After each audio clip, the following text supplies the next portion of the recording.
To today's video. Today is Thursday, September 18th, 2025, and today we are going to be taking a look at a brand new poll from Christopher Newport University. They do a lot of data points out of the state of Virginia, finding that Abigail Spanberger, Ghazala Hashmi, and Jay Jones lead in their respective races for governor, lieutenant governor, and attorney general across the state by massive amounts, set to outpace and outperform the 2017 showing for the Democrats across the state, with Ralph Northam at the top, defeating Ed Gillespie in that race. Now, I remember the Virginia governor's race, and honestly, for good reason. I started this channel in June of 2017, and from then onward, we talked quite a bit about Virginia and a multitude of other states. What has always caught my attention about this state is that its proximity to Washington, D.C. has oftentimes made it very responsive to what is happening with the White House and the decisions from the president. And as of late, especially more recently, we have found that there are direct impacts of some of these decisions from Donald Trump on constituents in states like Virginia and my home state of Maryland. Always going to have to shout that one out. But thinking about Virginia in specific as a more competitive and battleground state than Maryland,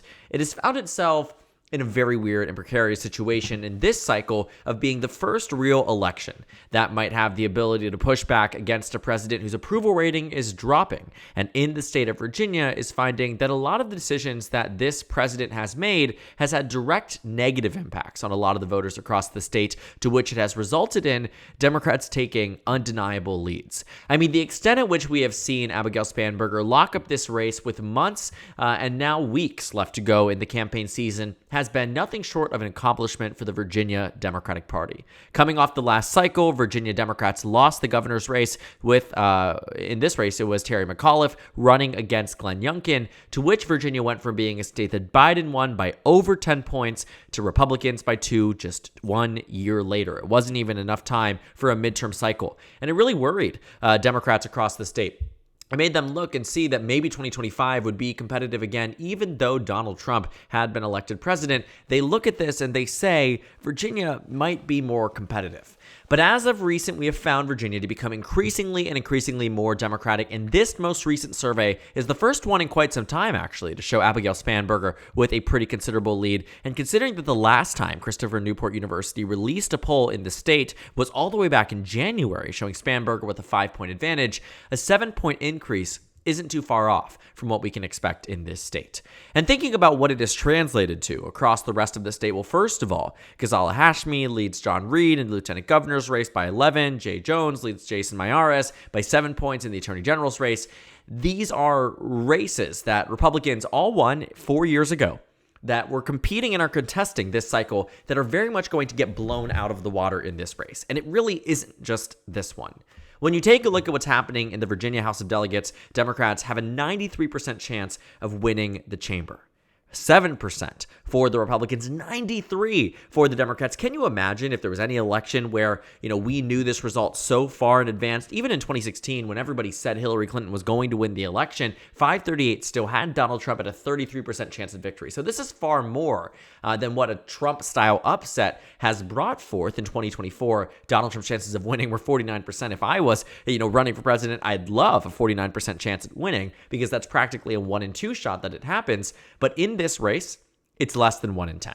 And that really has been the main coverage. If you've seen my Virginia videos, this might feel very familiar, because the race has been boring because it hasn't really changed. The only change really that we've seen has been boosting the result for the Democratic Party. And what we have actually found is that Christopher Newport University's most recent survey actually has led to a lot of people, including those in the political betting market, to predict that Abigail Spanberger's margin in Virginia has a likelihood of 55% of being 14 points or higher.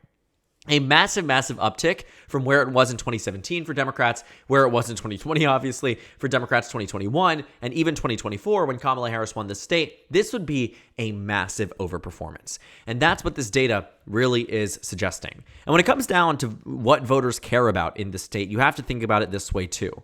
21% of voters say that it is inflation and cost of living that they care about. 18% say threat to democracy. I'm not shocked. This is a Biden-Harris state, Harris-Walz state. That makes sense. K through 12 education, go to Northern Virginia. That's more like 30%, but it is 9% of the state. Immigration, 9%, and crime at 9%. But here's the kicker. When it comes down to approval rating of incumbent Republican Governor Glenn Youngkin, 48% of Virginia residents approve of the job that he's doing. For just 42% disapprove. That's a net positive of 6 points in this state. When it comes down to Donald Trump, however, 39% of Virginia voters approve and 58% disapprove. Youngkin is +6 and Trump is down 19. Which really shows that even though Glenn Youngkin is popular and likely would have, if he was able to run for a second term, fared far better in this election than we are likely going to see with Winsome Earl Sears, Donald Trump really is the motivational and driving factor as to why Republicans are doing so poorly in this state.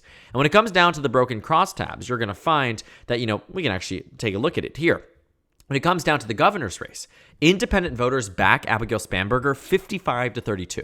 That is a 23-point margin. She has exceptionally high numbers amongst black voters, 85-6, women, 58-33, young voters aged 18-44, 56-36, and voters with college degree, 60-30. In the lieutenant governor's race, well, what do we find? Very similar numbers. Independent voters prefer Hashmi by 14, women by 16, black voters by 73, college degree voters by 28. Interesting. Attorney General's race, very similar. Very, very consistent support here for the Democrats across these races. And like I said, the key issues are what's driving it in. And thinking just generally speaking about what we, might be able to see in the 2025 cycle is that with this outperformance that we are now even seeing on the political betting markets as an expectation, Virginia's in a condition where Democrats could not only blow the Republicans out of the water, but usher in a substantive enough majority that has electoral ramifications well outside the state of Virginia. In 2020, Democrats put forth an initiative that essentially removed the drawing of congressional boundaries away from the political party that had recently won that election. Thinking about an example in 2010, this is a state that Republicans had near and complete control over because in 2010 they had won enough seats, in 2009 rather, in the legislature that by the time they were reaching 2012, Democrats had no say over how this map was drawn, and Republicans had a complete gerrymander. This is keeping in mind that Obama won the state in 2008, Obama won the state in 2012, but Republicans received 8 seats to the Democrats' 3. 2 years later, it locked in. But by the time they had reached 2018, well, the map wasn't so great for the GOP. Granted, it was a slightly different map. It ended up having to be redrawn. But thinking about what happened here in 2020, Democrats went from 7 seats down to 6. And in 2024, it was on the verge, just 3 points could have made a difference, of Republicans having the majority in a state that they haven't won on the presidential level since 2004. And so if Democrats do, in fact, are ushered in on behalf of Abigail Spanberger, Ghazala Hashmi, and Jay Jones in this race, you could find a working majority high enough that it could end up eliminating the independent redistricting commission in the state of Virginia that could usher in additional Democratic seats by the 2028 or even 2030 cycle. There's no guarantee that it happens, but based on what we've seen thus far, Democrats are in quite a solid position. And just thinking about what we've seen out of this state is pretty consistent. I mean, we know that Donald Trump is unpopular and that Democrats were likely going to win this governor's race anyways, but even in the most recent data that we've seen out of the state, and even the most recent news, I actually think that has been most interesting, is that people are jumping on the bandwagon because they very much see that Abigail Spanberger is going to win. When you take a look at the endorsements in the general election, Winsome Sears has the endorsements from a number of Republicans, and that makes sense. But Abigail Spanberger has received some endorsements from some Republicans, including 2 former Republican representatives, Barbara Comstock from Virginia's 10th District in Northern Virginia, and Denver Riggleman from Virginia's 5th District, which has had a multitude of congressmen in the past few years here, I think 3 within 3 cycles, but he was a Republican now turned independent who came out and endorsed Abigail Spanberger recently, all to say that her support is far and wide. And even a pretty notable endorsement from the Virginia Police Benevolent Association. I made a video talking about it earlier this year because it was quite notable because they were one of the organizations that first endorsed her when she ran for Congress. But to do it for governor was on a whole nother level because they had not endorsed the Democratic nominee for governor since 2009. So not in 2013 when Terry McAuliffe won, not in 2017 when the writing on the wall was that Democrats were going to blow the Republicans out of the water then. I can only imagine that writing is in big, bold Sharpie on the wall now. In 2021, of course, they endorsed Youngkin. In 2017, they had endorsed Gillespie. In 2013, on and on and on. But I think that was Ken Cuccinelli, if I remember that correctly. But then looking at 2025, they split their endorsement. They endorsed John Reed for lieutenant governor. and they endorsed Jason Miyares for attorney general. But in the governor's race, went all in for Abigail Spanberger. But I think this idea that Spanberger, who does have the most pronounced lead, is going to be the one who's successful and everyone else won't, isn't reality. In 2021, it was Glenn Youngkin who carried the Republicans across the finish line in all of their races. It had nothing to do with Winsome Sears, nothing to do with Jason Miyares. These races were won by Glenn Youngkin. And every single other race, House of Delegate race, Attorney General race, Lieutenant Governor's race, every other race saw narrower margins for the GOP than the governor's race. And that really says something. That really shows that Youngkin was the driving force here. Now it's on the flip side. Spanberger might be the driving force, but all these other Democrats are well past the finish line. She might have carried them there, but she did so by the beginning of this month, and now it's a coasting 48 days into the final stretch of the campaign season. And Republicans are in a tricky position. It's not a great one to be. They know they're going to lose, and honestly, looking at a variety of these races where Democrats, are already on track to win, keep in mind that Democrats have the majority, but it is slim in the House of Delegates. It's not massive. It's not like what it was, for Republicans going into the 2017 cycle when they had, nearly 2/3 of the entire state's delegation. But the fact remains, Democrats have an outsized chance of winning a supermajority in the state, and chances are they're going to outperform the expectations. It isn't just me saying that. You'll find it again on the betting markets, but you also find it elsewhere because the standard of political convention and understanding about this race is that it has moved in a direction overwhelmingly in favor of the Democratic Party. Almost every single point that we've been at to find Spanberger versus Sears, there has not been a compelling reason to believe that Winsome Sears should have any hope about this race. There was an instinct to believe that this race would be more competitive a year ago. When Kamala Harris, won the state of Virginia in 2024 by a margin of 5.6%, well, yes, or 5.91%, 5.6, I think. New Jersey was 5.91. But, in the state of Virginia, this margin here wasn't impressive enough to say that there's no, circumstance in which the Republicans could win in 2025.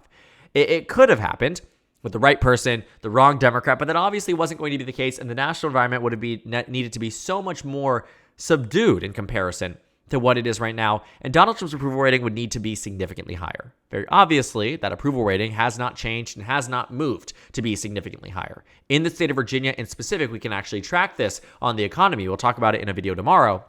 But the Virginia approval rating, and when it comes down to 2024 voters, is -12. All voters, -13. It's not a great look. Voters are not happy with him. And it's not just Virginia. In Wisconsin, amongst the last cycle's voters, he's down by 11. In Michigan, by 11. Pennsylvania, by 6. Arizona, by 3. Nevada, by 7. In Texas, by 2. In Georgia, by 9. In North Carolina, by 7. These are alarming signs. And every single one of the states I've mentioned just now voted for Trump in the last cycle. Wisconsin, Michigan, Pennsylvania, Nevada, Arizona, Texas, Georgia, North Carolina. Virginia did not. But if Donald Trump is underwater by this much in all of those states that voted for Trump in the last cycle, it makes sense that Trump is down by 12 in Virginia. There are voters out there that voted for him 3 times even, that feel bamboozled, feel disrespected, feel as if he is not following through on the way they felt he followed through in the first term, the way he promised he would in the second term. All of these different arguments that Donald Trump had made seem to be falling through. And a lot of the voters don't like that. But in Virginia, I think this is one of those unique cases where Donald Trump's following through of his promises, like the DOJ cuts that laid off thousands upon thousands of federal workers in Virginia, where Donald Trump made this argument that he would nationalize the federal guard, nationalize the DC police force, and now it's starting to have conversations and making Virginia residents more fearful about where they are in proximity to the nation's capital. These are very real things that Donald Trump is damaging the GOP brand, and Winsome Sears is being brought down with him. Now, in her own right, she's a lackluster candidate and probably, has no political future outside of being lieutenant governor. That's probably the end of it for her campaign and probably the end of it for her political career in Virginia.